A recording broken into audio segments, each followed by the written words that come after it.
On le sait, il faut réduire, vous nous l'avez répété, les émissions de gaz à effet de serre ou les capter, comme avec la mangrove dans le Saloum. Comment agir? Eh bien, des moyens pour dépenser moins d'énergie fossile, c'est d'équiper des maisons en autoconsommation. Laurence Beauvillard, bien sûr, a justement rencontré une jeune entreprise qui est à Marseille et qui conçoit et fabrique des panneaux solaires de nouvelle génération. Voyons ça de plus près. Marseille, c'est la cité du soleil et aujourd'hui du vent, deux énergies renouvelables précieuses pour notre planète. Et aujourd'hui, grâce aux avancées technologiques, il est possible d'utiliser ces énergies pour chauffer, éclairer nos maisons. Nous allons rencontrer une start-up qui a développé un nouveau système de panneaux photovoltaïques encore plus performants, des panneaux photovoltaïques français hybrides. Nos panneaux, en plus de produire de l'électricité photovoltaïque comme la plupart des panneaux qu'on peut voir et qui viennent d'Asie actuellement, on leur ajoute derrière une multitude de petits tuyaux d'eau que je montre ici et qui sont derrière ces grands panneaux-là. Et cette eau qui passe à l'intérieur du panneau est chauffée par le soleil qui éclaire le panneau.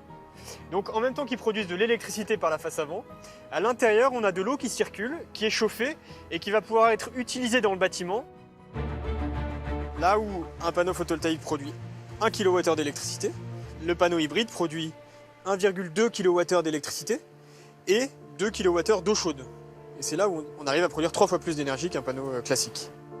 On chauffe l'eau jusqu'à 55 degrés, qui est la température nécessaire pour l'eau chaude des douches. Après, quand on est couplé à une piscine, c'est souvent le cas, on va plutôt être à 30 degrés.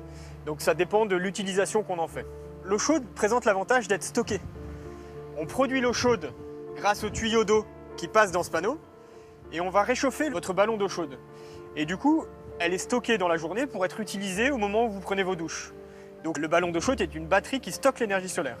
L'électricité, par contre, elle est instantanément consommée dans la maison lorsqu'elle est produite. Donc la nuit, il faut soit des batteries, soit être raccordé au réseau électrique classique.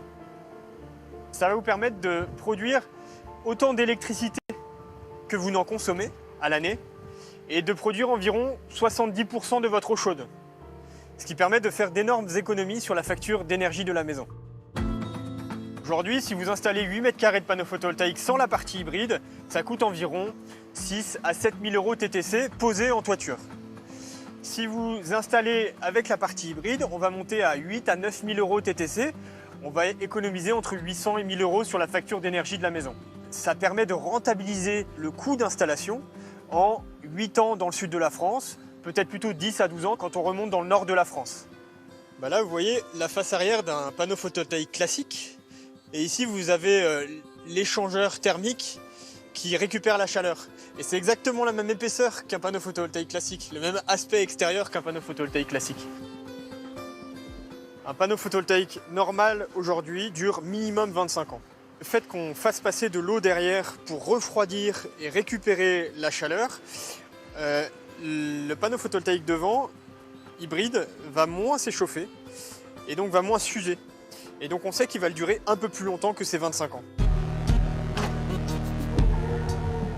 Aujourd'hui, si l'on veut poser des panneaux photovoltaïques sur sa toiture, eh bien, il faut au préalable faire une déclaration à la mairie, demander le raccordement au distributeur d'électricité et si tout se passe bien, ça va demander 3 mois. Donc si les avancées technologiques sont au rendez-vous, eh bien au niveau administratif, il y a encore un peu de progrès à faire.